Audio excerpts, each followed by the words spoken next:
میں اس کے بعد عزیزم صلی اللہ علیہ وسلم کو مدعو کرتا ہوں کہ وہ آئیں اور اسلام، ایمان اور احسان حدیث جبریل کی روشنی میں اپنا موضوع پیش فرمائیں۔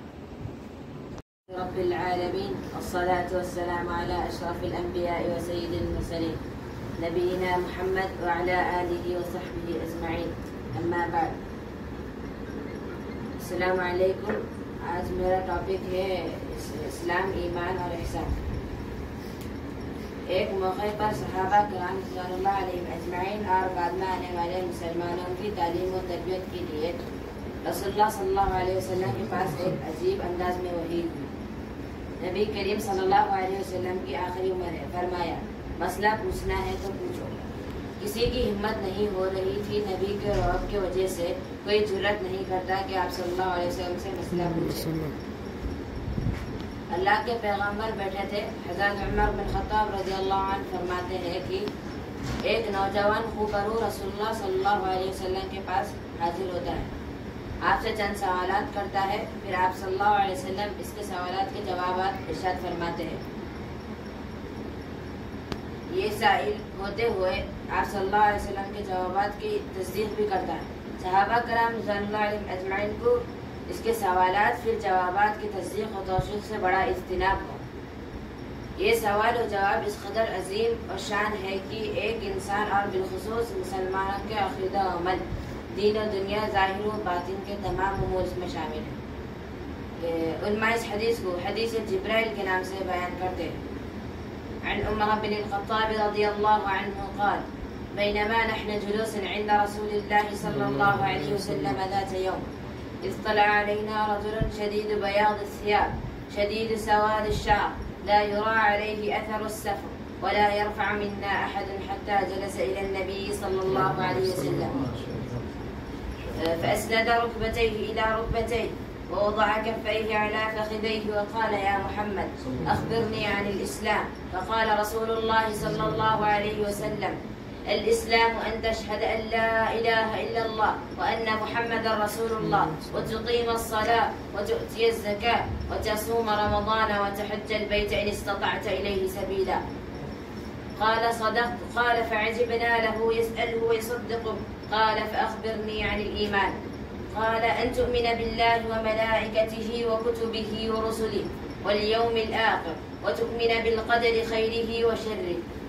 قال صدق. قال فأخبرني عن الإحسان. قال أن تعبد الله كأنك تراه فإن لم تكن تراه فإنه يراك. قال فأخبرني عن الساعة. قال ما المسؤول عنها بأعلم من السائل. قال فأخبرني عن أمراتها. قال أن تلد الأمد ربتها وأن ترى الحفاة العراة العالة رعاء الشاء يتطاولون في البنيان ثم انطلق فلبثت مليا ثم قال يا عمر أتدري من السائل؟ قلت الله ورسوله أعلم. قال فإنه جبريل أتاكم يعلمكم دينكم. صحيح المسلم صحيح البخاری۔ سیدنا عمر بن خطاب رضی اللہ عنہ فرماتے ہیں کہ اتفاق سے ہم رسول اللہ صلی اللہ علیہ وسلم کے پاس بیٹھے تھے کہ ایک آدمی اچانک ہمارے سامنے آ گیا، انتہائی سفید لباس اور سیاہ بال تھے، حتیٰ کہ آیا اور آپ صلی اللہ علیہ وسلم کے پاس بیٹھ گیا۔ آپ صلی اللہ علیہ وسلم کے پاس آیا اور بیٹھ گیا۔ اس پر سفر کی بھی کوئی علامات نہیں تھی اور ہم میں سے اسے کوئی پہچانتا تھا۔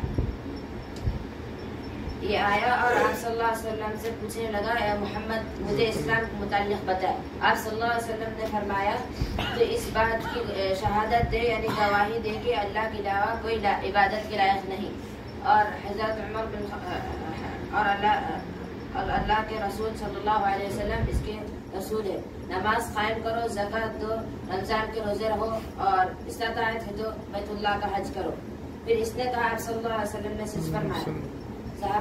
حضرت عمر بن خطاب رضی اللہ عنہ فرماتے ہیں کہ ہمیں بڑا تعجب ہوا کہ یہ سائل سوال کرتا ہے پھر جوابات کی تصدیق بھی کرتا ہے۔ پھر اس نے کہا مجھے احسان کے متعلق، ایمان کے متعلق بتایا۔ آپ صلی اللہ علیہ وسلم نے فرمایا جو اپنے دل کی گہرائیوں سے اللہ کو مانے، اس کے کتابوں کو، اس کے فرشتوں کو مانے اور اس کے رسولوں کو مانے، اور آخرت کے دن اور تقدیر کے پچھلے پرانے لکھے جانے پر یقین کرے، تو اس نے کہا آپ صلی اللہ علیہ وسلم نے سچ فرمایا. پھر اس نے پوچھا مجھے احسان کے متعلق بتائیں. آپ صلی اللہ علیہ وسلم نے فرمایا تو اللہ کی عبادت اس قدر ہو کہ گویا کہ تو اسے دیکھا. اگر یہ کیفیت نہ ہو سکے تو یہ ہو کہ گویا یہ ہو کہ وہ تجھے دیکھ رہا ہے. پھر اس نے کہا مجھے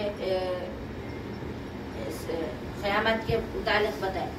آپ صلی اللہ علیہ وسلم نے فرمایا مسئول اس سے زیادہ خود سائل نہیں جانتا. پھر یہ چلا گیا. پھر آپ صلی اللہ علیہ وسلم کچھ دیر ٹھہرے رہے. پھر آپ عمر بن خطاب رضی اللہ عنہ سے فرماتے ہیں اے عمر جانتے ہو یہ سائل کون تھا؟ آپ عمر بن خطاب رضی اللہ عنہ فرماتے ہیں کہ اللہ اور اس کے رسول بہتر جانتے ہیں. تو آپ صلی اللہ علیہ وسلم نے فرمایا کہ آنے والے جبرائیل علیہ السلام تھے جو تمہارا دین سکھانے آئے تھے. اس حدیث مبارکہ کو حدیث ام السنا بھی کہتے ہیں اور ام الحدیث بھی کہتے ہیں اور اس کا مشہور نام حدیث جبرائیل ہے. یہ حدیث آپ صلی اللہ علیہ وسلم کی مبارک زندگی میں 10ویں ہجری میں حجۃ الوداع کے کچھ دن قبل پہلے نازل ہوئی تھی. اللہ ہمیں اس حدیث پر عمل کرنے کی توفیق عطا فرمائے. السلام علیکم.